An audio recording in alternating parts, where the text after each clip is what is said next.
is Ariel from the Children of Karma, and today I'd like to discuss Pluto in Aquarius. This is one of those outer planet transits, so it's lasting a long time. So it's one of those that we can always go back into and see what's happening. And it started in 2023 and it will end in 2044. And some of the things that we experience with Pluto is dissociation. If you ask for love, there's only a certain amount of times that you'll be willing to ask and be rejected or ignored before you stop asking. Eventually this happens with children too, that they're seeking the nurturing and they're unable to receive it. After a certain amount of time, they just detach emotionally. So this can take place here. Uprooting the subconscious mind, finding out, in Aquarius, it's the collective. Finding out Pluto, how we are deceived maybe by the collective or manipulated, subliminal messaging. How does the subliminal messaging that's present within our media, how does that impact society? We can see even throughout the technological advancements, Aquarius, of how we spread messaging. In a previous Pluto and Aquarius transit, we had the innovation of paper to write down spiritual religious texts. And thinking about the innovations in the space, technology, Aquarius, innovation, Aquarius, how do we innovate once more in this space? Thinking about how we can impact the collective. It's interesting.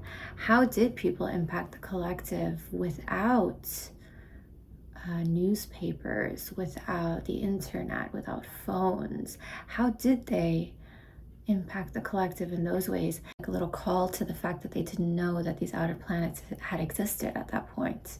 They didn't have that collective energy. But now as those innovations come in, we're more connected now with these technologies. So there are benefits that we get from it, but also negatives. We're able to share our ideas now in different ways, but that means that the collective now has more of an influence on us and how we behave. And with Pluto in Aquarius, it's unpacking the trauma that exists within those social groups and those social spaces, and maybe even thinking about how the innovation of certain media has impacted us psychologically. I think even setting the standards in a subliminal way. If we think about in the past how they had boy bands were popular. They had baby faces, clean cut faces, implying this is a boy, not a man. A man would then have a beard, or it's like they're subtly positioning a certain aesthetic choices even have an influence over how we feel about someone else. Maybe we even make assumptions about that person based on an aesthetic choice. Maybe it's even a subconscious thing that we're not even aware of. But I do notice sometimes that we're having these communications with our body and it's automatic. It's a very quick process. Sometimes I don't even notice when I'm saying no. I'm getting a bit of insight and quickly, immediately, no. It doesn't even feel like a discussion. It just happens so quickly. Sometimes the subliminal messaging, it depends on because it depends on the intention that person or that entity, that structure has for its people. And I think maybe we're finding out how certain values of the society have influenced how we behave, what we believe, maybe how we even treat other people. How does how big of a role does society play in that? And do we have any agency there to pull away from those old beliefs? I'm thinking even Pluto in general. I mean, right now it's like surgeons, it's doctors, and even the less trust in this space. Less trust in this space.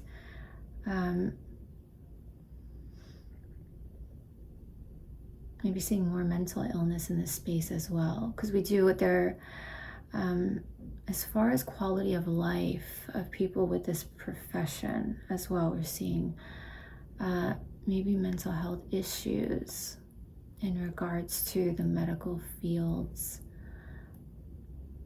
esoteric, homeopathic healing remedies, the alternative therapies. Maybe people within this space now exploring what does that do to your mind, being in those spaces, listening to the problems of other people. How does that really affect you? Maybe there's only so much that you can handle. Detachment, dissociation, Pluto. It may want us to detach from those social groups that we've come used to and search for something different. Someone with a different perspective, breaking free of the old, detaching from trauma, using the element of air, using words maybe to detach from trauma. Maybe words that can restore, rejuvenate. Maybe it brings new life, words that bring new life, beautiful language that can resonate. It could be about translating messages from ancient texts, translating ancient texts, or finding ways to leave our messages behind for future generations. Innovations in this space. I was thinking even they've had holograms, of people who have passed. Perhaps we get rid of the regular obituaries and we just have hologram versions of obituaries. I don't know. Maybe we find ways to even utilize the technology to help invent and discover planetary discoveries. It could be finding things with the new technology, asking the AI maybe to, I don't know, look at the data from space. What can you find here? Let's see if there are things we can learn, especially when it comes to gathering a large amount of data and going through it. This is exactly what it's for. It can really help science and math. Advancements here using that AI can help even discover new things. Now, as the planets travel through the zodiac, they'll be opposing Pluto from the sign of Leo, and Leo is the children. If we, for example, are detaching from society, we're giving up, then children will absorb this energy as well. They're very smart and they absorb things the same way you have, through media, through your environment, through your family. They're also absorbing this too, and they're seeing that there's very little hope and optimism. Then it puts them in a space where it's taking the light from them as well, the hope, the optimism from them as well. And as we get older, we get more jaded, you start to see it, I guess, younger and younger, if the adults are losing hope now as well. The detachment can also come in terms of love, because if we are detached and we're spending more time just maybe communicating through technology, especially getting deceived by technology. There have been stories too of people becoming delusional through the use of AI, on a regular basis every single day. And it's telling you all of these things, it's telling you the things that you've always wanted to hear, and creating a mental space now, because it's a daily thing. It's creating a mental space for you, and it may not be healthy. And, you know, who's to say it's getting out of hand even? There's no one really policing that situation at all. And so there could be deception coming from internet sources. Maybe even we're finding love through technology now, creating different spaces that maybe where we can have more agency, because the places that we have already, that are already created, are utilizing those AI systems and categorizing everyone's content into certain spaces that maybe it doesn't belong there, or maybe it's the internet trash can. You know, we still don't have agency over the spread of information. You know, there's still many obstacles within this space. So perhaps the restrictions and the control in this regard forces us to learn how to express ourselves in different ways, create different ways that we can have agency over the spread of information. Preventing it from impacting us. And, you know, sometimes we get very emotional when we see something, and when we get very emotional, we act in ways that are not beneficial for us long term. And some of these videos can maybe just not even be real. You know, they're AI videos, and it can lead even the society, the groups, to do something that they wouldn't do normally because they're misled by a piece of information. It will force us to have better discernment. You know, we'll have to. That will be the Scorpio square, right? After it, well, it's opposing Leo. It's also leadership. You know, leadership too is being opposed by Aquarius, the social groups. The social groups have the power. Pluto, you know, it can work in different ways. I just hope, you know, it usually requires a lot of unity to do that. I mean, everybody has to see, and it never happens that way. Even if you can get everyone on the same page, it becomes like a Hidalgo situation. You may have started with the right intentions, you know, but then eventually it's out of your hands. The movement becomes too big for just one person. You know, it's tricky. It's very tricky to maneuver a societal shift like that. And the planets are in the sign of Taurus. They'll be squaring Pluto and Aquarius. And so this is going to be about conflict to those material resources, our finances, that creative energy, that our values, our comforts in life, our talents. It's like we're sacrificing our Venus energy here, sacrificing the right brain, the creative energy, maybe towards technology, communicating first with the AI, and then we're moving to people. But and it's, you know, I mean, people are still connecting with the AI as if it's a human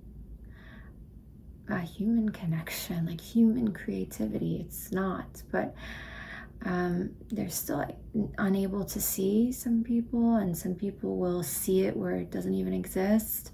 So it's a Pluto and Scorpio generation, you know, always looking for the deception. But it's challenging the values here. Some people, I've even read people saying that, you know, justifying the use of AI in terms of just getting their stuff out there. I mean, it just won't be, there's something about how they speak, it just is not read by the AI. They don't understand the nuance of language. And if you are a creative writer, then are you stripping the creativity from your writing? And how much is too much? Are you asking for a synonym or a phrase, or does the whole thing need to be translated? Where is the line, and how much what will you stand for in terms of your creative agency? Should you not write your name on the article, but your name and AI wrote this? It will challenge our values, and it will seem like the only way. Otherwise, all of your hard work is just for nothing. It will feel like that. The planets will also have their final square in the sign of Scorpio. And with Scorpio and Aquarius, we're looking at those relationships in terms of those social groups, in terms of how they have a power over us, what are our feelings, our natural feelings about this? How do we have to transform them throughout this square? We're facing challenges to our feelings, our beliefs on death, on intimacy and attachment, on religion. Looking at these spaces and seeing how they influence us in subtle ways, subconscious ways, how they may empower us or how they may strip the power away from us. And this is interesting because that means that Pluto and Aquarius is also squaring the Pluto and Scorpio generation. Pluto is in Scorpio November of 1983 to November of 1995. And so those born in the earlier part of that spectrum are in that square dynamic right now. And typically they call this like the midlife crisis stage. Really it's just an exploration, or maybe better alignment for yourself. That Pluto and Scorpio generation has the different opinions when it comes to intimacy and bonding attachments. This is where we decide if we'll repeat, it's like are we repeating the pain from the past, or are we going to use this awareness now to make a change? Are we going to shift? Are we going to do something different? This generation, that Pluto and Scorpio generation, it's like primed to investigate the deception that exists within society, within these authority figures, within leadership. They have these differing opinions when it comes to intimacy, attachment. It seems more connected to survival, like a survival instinct. It's an opportunity to see if we're going to discover why that is, maybe digging deep into the core, the roots of these traumas and releasing them. Maybe exploring how Jupiter influences all of this. It's now calling in Leo, calling in Aquarius, fixed signs as well. This fixed dynamic as planets are opposing and squaring Pluto. It's a fixed dynamic. They don't want to change. So this will be difficult. And with a lot of these planets in air and fire, it's where is our grounding? Where is our grounding? Maybe paying attention to the planets and the earth signs, and holding on to that for grounding to help. This Pluto and Scorpio generation also has that need to be, that pressure to be strong, maybe always having to steer the ship because they didn't trust the authority that they had, and that the authority in their environment. Maybe they were unable to trust that authority within their environment and felt an immense pressure to always protect self, a strong survival instinct. So how do we move with this survival instinct? You know, how do we move beyond it?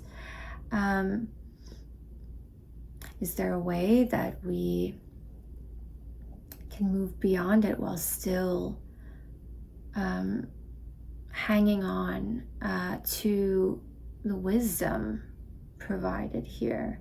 Thank you for joining me for this video. I'd love to see you at thechildrenofkarma.com, where I can read your chart. We can find ancestral patterns. And don't forget to like the video. Bye.